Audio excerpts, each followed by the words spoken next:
You're now tuned in to the Couch Stealers Anime Podcast.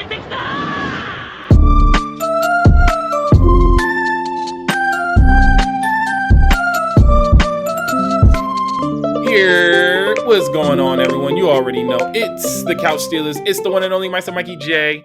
And it's your boy AU. AU, bro. It is a Friday for real, and we running around a little bit here today. I can't lie to you. Running around is an understatement. Oh my God, there's an understatement. Yo, y'all know that we normally record these episodes earlier in the week, but of course, because of this week being hectic as hell, we had to record this literally on Friday. So y'all getting this take right here on Friday. And AU, I got to start us off really quick. I am in love once again with Ranking of Kings. Bojji is that dude. I can't lie. I am excited for everything that they got for us, and that opening is heat. I did enjoy the opening a lot. I am a bit like lulled a little bit. I'm not too sure if I care about the side missions that much. But what do you mean? I do. I don't know. I feel like I got everything I needed out of the series already. Okay. And I feel like them kind of giving us the side missions thing is just to kind of extend their run because, they realized this ended up being something that was extremely popular. That was extremely amazing, well done, etc. And they're trying to milk it a little bit. I mean, two things can be true. Yeah, let's be fair. And I'm fine with that, for some things, but I felt like Ranking of Kings deserved the ending it got, and that was it. Just let it be. Let that thing be exactly what it was. You but get what I'm saying? They already had a season 2 squared away, so I look at. I don't even know where they could go. I mean, we got to see the wedding, right? Bro, oh yeah, okay. We're gonna go Darling in the Franks, basically. At this point, Nah, don't say that. Please don't say that. Not about Bojji. Not about Bojji. I understand, but you know what I mean. I just mean I just don't see where they can go moving forward. Basically, the peace has come to the kingdom, bro. Unless the next step is demons and they're fighting demons, okay.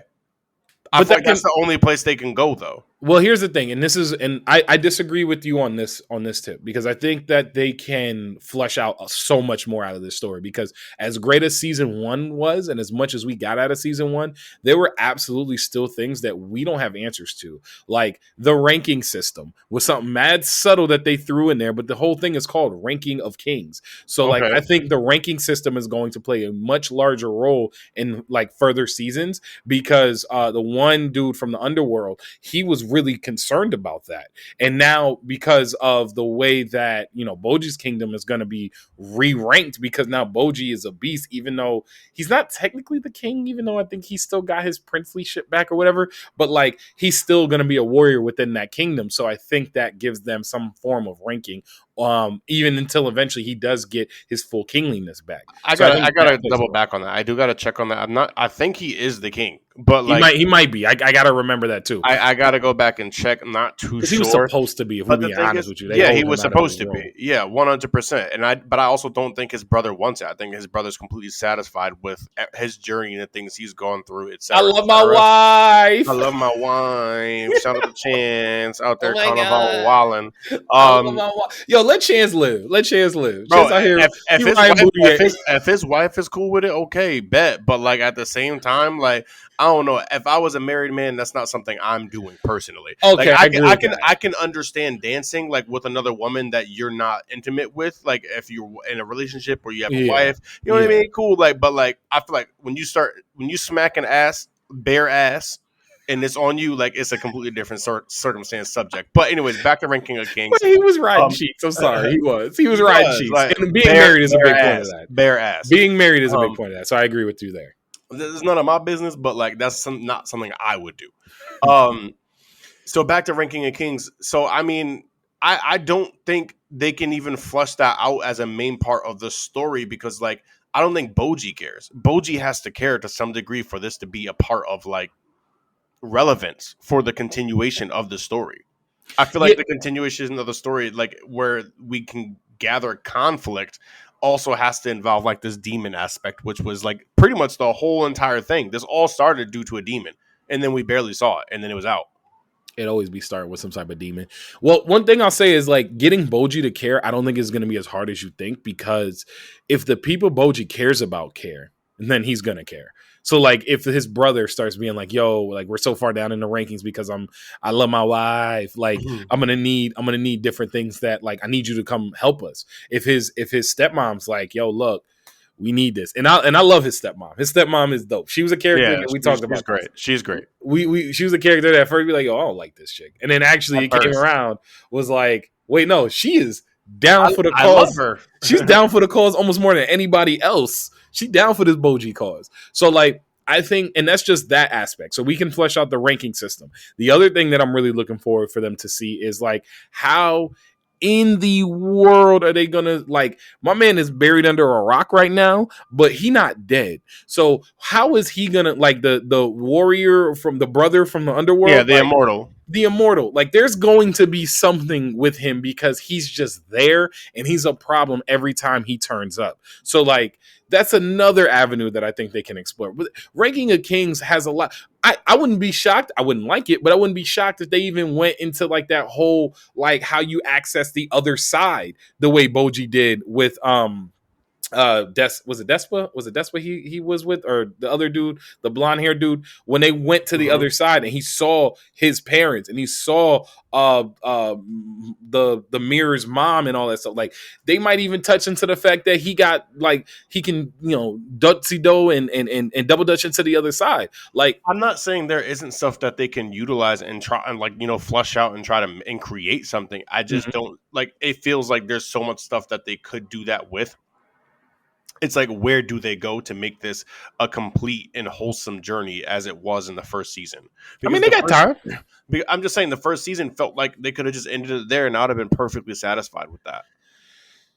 Would I have been satisfied with the ending of the first season? I don't like that he's, you know, love my wife. I'm not a fan of that because that just seems like odd to me. But as far as Bojji's story, I mean, it is Bojji's story. No, I can. That's what I'm saying. I can understand what you're coming at with Bojji's story because we essentially completed his arc of being like the laughed at prince to being like the head of the kingdom.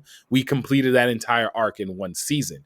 Now I think it's just expanding the raising the stakes of what the world is going to be like and expanding out some of the things that they got. I think that's going to be the next step for this series. And I think they kind of, first of all, I love the approach of this like little mini series, the treasure hunt thing they doing right now, because it gives us content and context to the story of Bojji that we didn't have before. And that's it. All these episodes, because I don't know if you caught episode 2, but all these episodes are having, like, they've got callbacks, they've got things that are dropped in that kind of just flushes his character out a little bit more. And I think that's an option. That's something that we technically didn't get because we were worried about his continued arc, but now we're getting stuff fleshed out more about him as an actual character, as a person. And I'm here for it because Bojji is dope. He's dope. He's my child, bro. Yeah. Him and Anya, they brother and sister. They in the Mikey J household. You know, they my children. They go to school. They're good students. Like, this is it. It is what it is. Like, you know, just it is what it is, bro. Just let Bojji live. Let Bojji live. I get it. I 100% get it. What else did we get? Hell's Paradise. There's a lot. Yeah, Hell's Paradise back on the BS, bro. Yo, Hell's Paradise hit me with a, like, what the fuck are they gonna do? How do they get out of this? Like, no, for real. Like, that shit seems real bleak, to say the least, even for Gabi Marvel. I don't understand how they all gonna have to band together. I think so too. All that other rah-rah gotta stop because they all gonna die. If they don't band together, yeah. It was levels to that shit. I'm thinking, like, is this and then that, and then I'm like, oh shit, these niggas is fucked. Bro, like, when the giant monster with the arms for eyes came out, bro, that shit bugged me the fuck out, bro. I didn't like that. That shit gave me the heebie-jeebies. Yo, it would have gave me the heebie-jeebies too. Like, that joint was crazy. He came out with the giant scythe and was like, yo, what up, baby? I'm trying to say what's good to you. Like, yo, the back of your head is ridiculous. That's what that monster came out in. And I gotta, speaking of which, I gotta say this, and I said this to you in a previous conversation. But tell me why This dude talked all of that mess. Renji talked all of that mess in episode 2 just for him to get eaten in episode 3. Bro, Bro, like listen, how Renji get embodied in 2 different animes? not you taking my joke, but you right. Like, yo, for real, how he get bodied in 2 different anime, bro? Like, you got a patch eye, Renji. We still see is you. We is you, bro. We see you, Shaq. We know that's you, Shaq. You can't be no goddamn Sheriff Shaq. Yo, for real though, that is some real, like, that's a real honest Renji, like, yo, I'm gonna put an eye patch on and I'm gonna get a different kimono, but y'all not gonna know it's me. Bro, we know your activities, we know your movements, Renji, we know how this go, bro. And then you gonna mess around and get yourself 8. Like, it reminds me of like Wreck-It Ralph, where the original one where like the King Candy was actually Turbo from the other game. Like, bro, you got these, this is just in you now. You can't do nothing about this. This is just who you are. You get bodied in every place you go. Renji, no, don't get bodied like this. Bro, and I'm a big fan of Renji. That's my boy, but boy, goddamn. And yes, that's Renji. I don't give a fuck what any of y'all say. That's motherfucking Renji.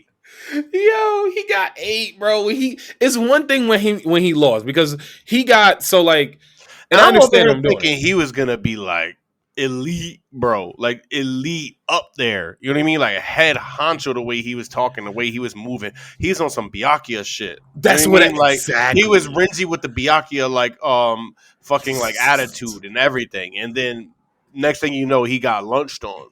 Now Renji out here dying because he's trying to live his dream as Byakuya Kyuchi. Oh my god. Yo, now Renji trying to live his dream and getting eaten for it. No. And he pulled up too. Let's keep it a buck, bro. He had the sword because he was like, here we go. I gotta kill this nigga now.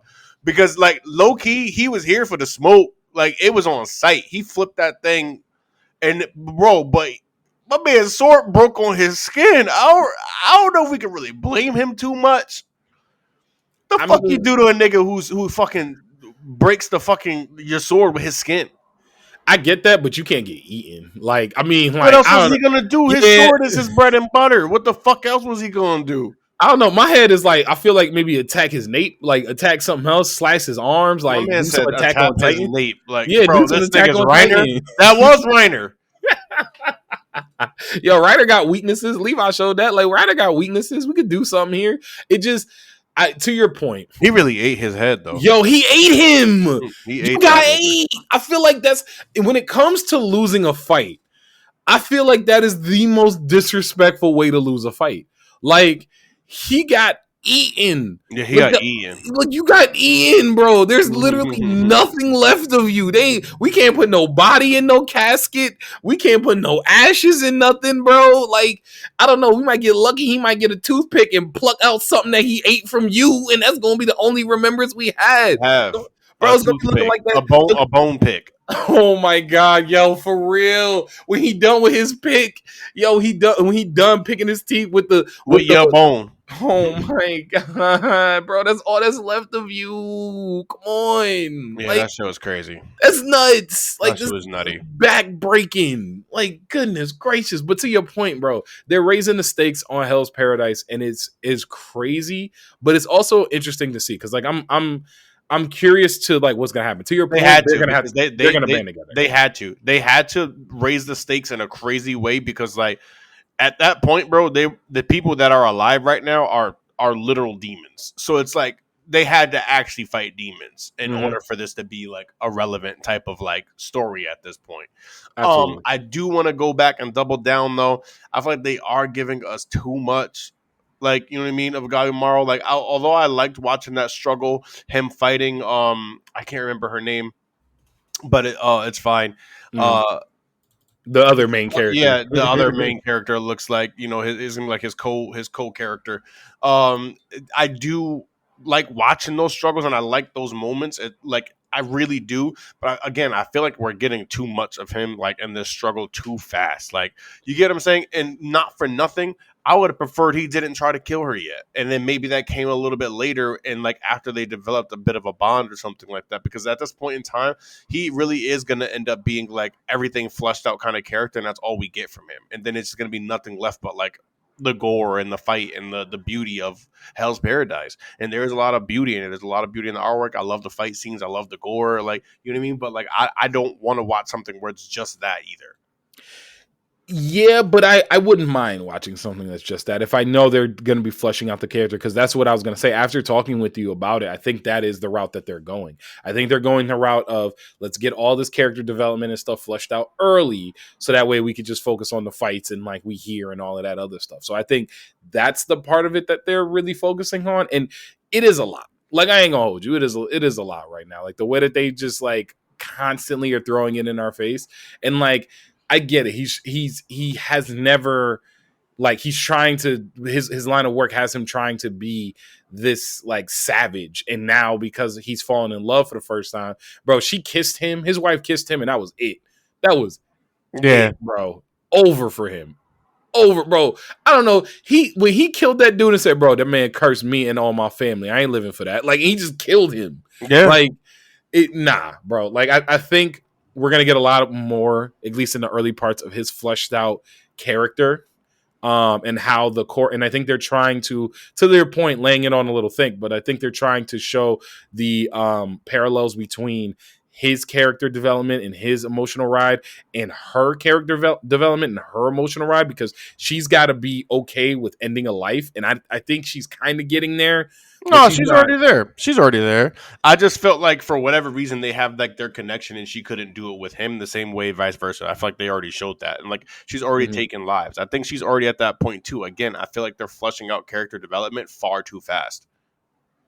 Yeah, but if we get 24 episodes to beat them up, then it makes sense. And I'm not gonna sit there and be like, oh, I don't enjoy that. I just felt like they mitigated, or rather they stunted what could have been.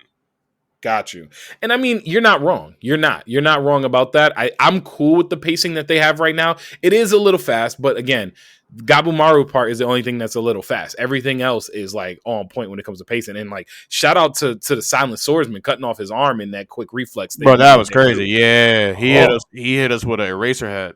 Bro, he looked and that thing had a face. Yeah, I would have cut mine off too. Yo, I would have burned down that whole village, bro. That's what I'm thinking at. We're getting to the point now where they just gonna have to burn everything, bro. Yeah, they cleanse everything by fire. Like, yo, but it's something gonna live out of the fire, bro. Can you imagine something gonna come and eat the fire? But that's where it needs to. They just need to burn the fire. Just burn it all. Burn it all. Oh my god, bro. I know, like I said, this is gonna be a shorter one for y'all this week. Because I said we've been running around a little bit too much, but we want to make sure we got something to you. There was one other thing. Have you watched Heavenly Delusions yet?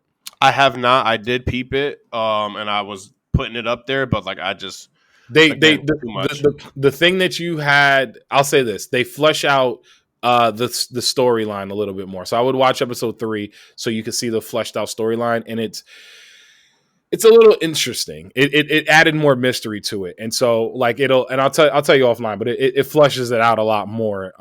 And that way everything it makes sense. Everything's gonna make sense once you watch episode 3. I wish they would have kind of like gave us heads up with some things, but yeah, it'll make sense with episode 3. And then the only other thing was, again, Dr. Stone wrote me back in, bro. They got me in here, bro. Dr. Stone got me in here hard. Did I watch the latest episode of Dr. Stone? You would know if you did. You would know if you did. Okay, then I guess I did not. Last thing I saw was them milking the goats to make all of that. Yeah, no. So no, you didn't. Okay. Okay. I will say, because goats is not the only animal that they deal with in this next episode. Actually, okay, they deal with a different animal entirely. And I'm really happy that they deal with a different animal entirely, because there was a moment in that joint that was absolutely hilarious and absolutely hysterical. Reminded me of the episode of The Simpsons when Lisa became a vegetarian for all the. Oh my god, that was a fucking hilarious episode. Like, oh my god, the way Homer was so confused. Like, we're again going back to Renji getting eaten, bro. Like, come on now. You can't fight somebody that's going to use your sword as a steak knife, and somebody going to use your ligaments and your bones as a toothpick, as a utensil. Bro, how you get bodied across dimensions? This is so crazy to me. But yo, this season is hitting, bro. This season is definitely hitting, so I can't even be mad about it. Last thing I want to touch on, and again, thank y'all for rocking with us. This Couch Steelers gonna have a bit of a short episode this week again. But we gotta hit this hot take, bro.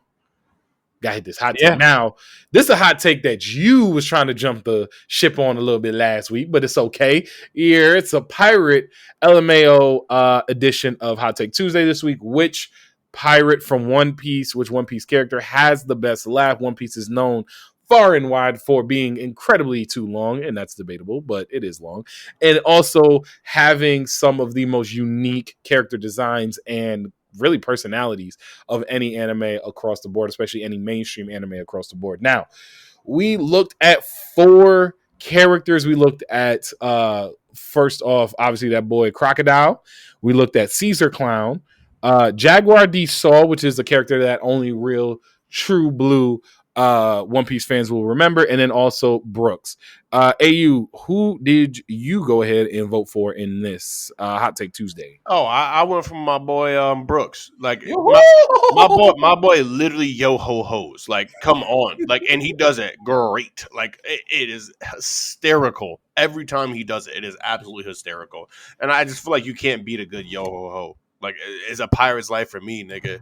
Yo, honestly, that when you first said it to me, because I was like, there ain't no way, bro. Really, his laugh? And then you were just like, think about it like this. It's a yo ho ho. And I was like, it is a yo ho ho. It is a really good yo ho ho. And I'll say this, looking at the results across the board, people at least agree with you on both sides. So when we look on Twitter, the votes went Brooks and Caesar Clown, who I voted for. Caesar Clown is my favorite laugh in all of One Piece. They both tied on Twitter, 44.4%. Crocodile came in third with 11.1%. And then Jaguar D Saw on Twitter did not get any votes, which doesn't really surprise me because, again, Jaguar D Saw on was kind of a tertiary character when you look at One Piece, but they when Robin does it as a little girl is one of the cutest things I've 100%. Ever seen. Loved Robin doing it. I enjoyed Robin doing it more than like my boy Saul. Yo, honestly, I debated putting Robin's version up there, but I feel like that would have like that's cheating the votes. Yeah, bro, because it's one of the cutest things I've ever seen. Like I'm like, bro, come on. On Instagram, we actually got, again, thank y'all everybody that's been voting across the board. Instagram votes have been crazy. Twitter votes have been crazy as well. But on Instagram, best laugh for One Piece, Brooks took it with 63% of the vote, bro. Let's go. Brooks Brooks was the only one to have multiple not multiple votes, but double-digit votes across the board. So it was a pretty landslidey vote. Caesar Clown came in second with 21%. Jaguar D Saul did come in third on Instagram. Yeah, okay. Bro, that laugh is good. That laugh is really good. And then Crocodile came in last with 5% of the vote. I felt like bias-wise, people would have went for Croc. I ain't gonna lie. Low-key, I did too. Because, like, some of y'all out here love Crocodile in that way, and don't get me wrong, I love Crocodile. And him when he showed up again in Impel Down, it was on some what's it called, some Mugiwara, like, yeah, that's an iconic scene. That's an absolute iconic scene. But I was a little surprised Crocodile didn't do better in this than I thought. But AU, man, we about to slide on up out of here. Actually, with a couple little room to spare here before work get back in here. But is there anything else you want to leave the people with before we slide out of this one right here? You already know, so is room on the couch. Also, if you guys know of any events coming up in the city for anime-related things, let me know. You could always DM me directly. Just looking to try to get into something over the summer, Yeah, he trying to be on his thought life. He trying to be on his we out in these streets life. I respect it. AU. No, I just want to go to events. Nah, I mean, go to events, but like, I'm cool with you being, like Dottie and everything. I am not. You reformed? I'm reformed as well. I understand. We reformed gentlemen. I'm not anything. I'm just living my life. I'm living you love your wife. I do not have a wife. Bro, the best thing about doing this, I can't even lie, is like I just get to come on here and just be tomfoolery for an ill minute, just an ill minute. But yo, appreciate y'all rocking with us. Again, this is a short episode, but we're gonna be back with the full length episode next week. Appreciate y'all rocking with us as always. One last thing I want to say here before we get out of here: make sure that you follow us on all our social medias. As always, if you're not on, we're on YouTube, we're on Twitter, we're on Instagram, we're on TikTok at Couch Steelers, all the way across the board. Follow AU and myself, Meister Mikey J, on Twitter, and like he said, hit us up in the DMs. But until next week, we will slide on up out of here. Thank y'all again for listening, and we will catch y'all then. Peace.